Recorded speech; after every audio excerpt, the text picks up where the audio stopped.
Going data-driven on a budget. The Web Foundation is an organization many people are familiar with, due in some part to being led by someone like Sir Tim Berners Lee, who is credited with the invention of the web, and in other part to its central role in the development of the web. Although the Alliance for Affordable Internet, A4I, is not as well known, this coalition of organizations is led by the Web Foundation, and its mission is a complementary one: to advocate for policies for affordable Internet access everywhere in the world. A4I is a data-driven organization, collecting, integrating, and analyzing data on a global scale while working on a budget. In a way, this is fitting to advocate on behalf of those with little or no access to data. Case in point, recent results from A4I show that the majority of the world's population does not have access to affordable Internet. The process of concretely defining and measuring something as vague as affordability and using this as an instrument to communicate and advocate change on a global scale, while working with limited resources, is one that may have interesting lessons to teach. ZDNet discussed with Donna Raj Thacker, Senior Research Manager at A4I. To begin with, what does affordability mean and who gets to define it?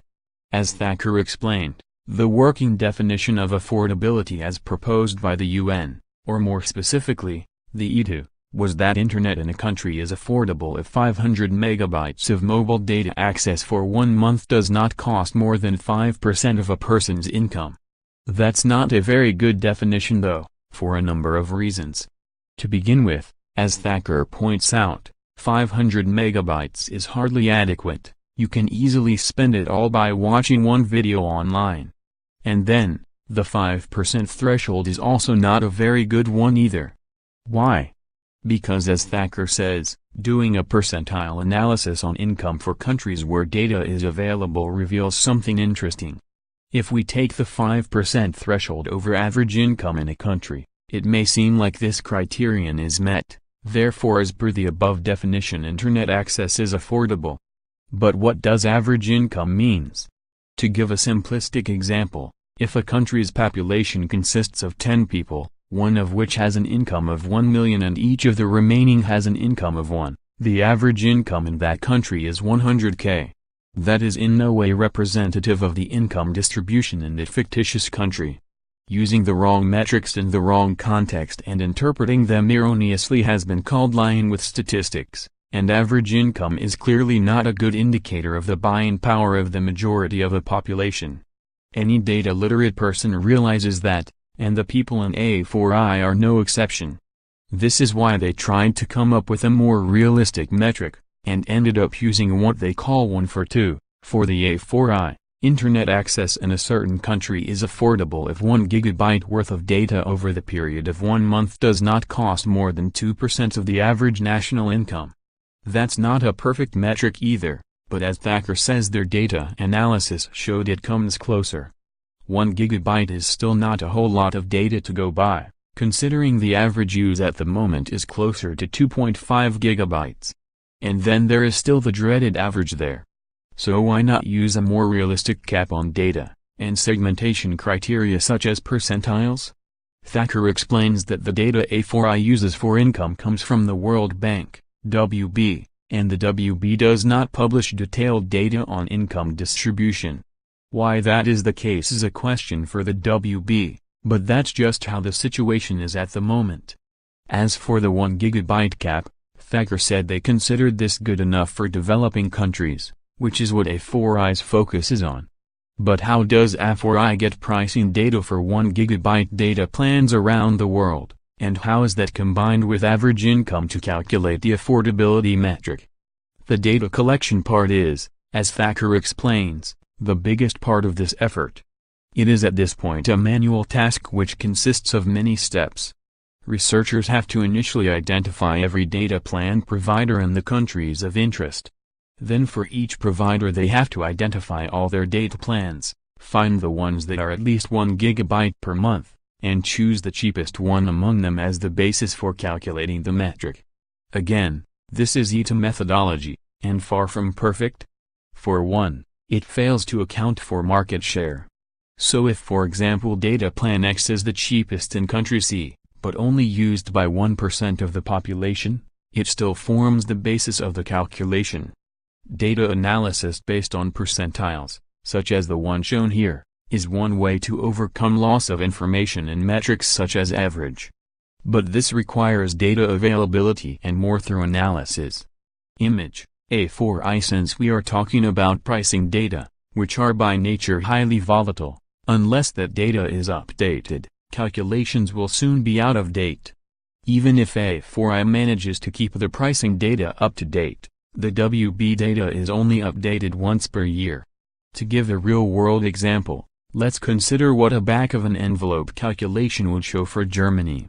Although Germany, like the US, is not listed as a developing country and is not monitored by A4I, it is estimated that over 7 million people in Germany work in mini jobs, earning no more than €450 per month. The cheapest 1 GB data plan in Germany at this time costs €10 per month. The average income for Germany according to WB data is a little under €45k per annum, or €3.75k per month, so internet in Germany would be considered affordable based on A4I's definition. But the same calculation for the €450 month earner shows that the cheapest 1 GB data plan costs more than 2.2% of their monthly income. Thacker is very much aware of the ways in which A4I's analysis is imperfect. He acknowledges the shortcomings, but he views A4I's efforts as a first step towards advocacy for affordable internet access. Thacker is also pragmatic as to how much A4I can achieve with its current resources.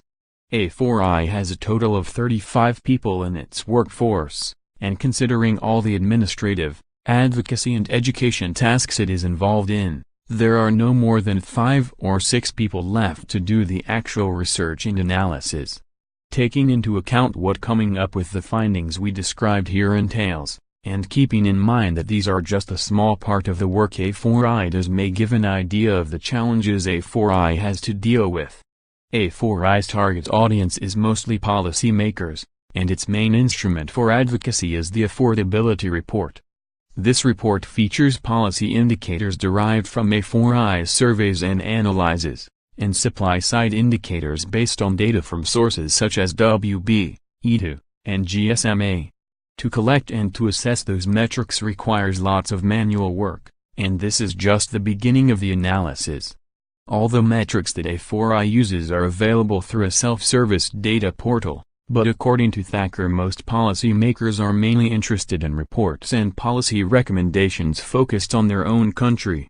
One of the recommended policies for internet affordability, shared infrastructure, could also make sense for NGOs working on related topics. Image A4I. These reports are currently compiled manually as well. So A4I is looking into ways of automating this data-driven storytelling at least to some extent. There are other parts of A4I's work that could also be automated, mostly in terms of data collection. Thacker also mentions replacing costly offline surveys with online ones. The biggest impediment to A4I's work according to Thacker is the lack of publicly available high-quality data. Thacker emphasizes that producing such data is a key part of A4I's mission, especially considering the fact that a big part of its funding comes from public sources. In the end, many of the challenges that initiatives working on similar domains such as Mozilla's Internet Health Report or the Global Open Data Initiative are overlapping. Some of the challenges are technical, others have to do with resources and priorities. An overarching initiative may have something to offer in terms of technical solutions, still a change in priorities and funding distribution would be essential to move forward.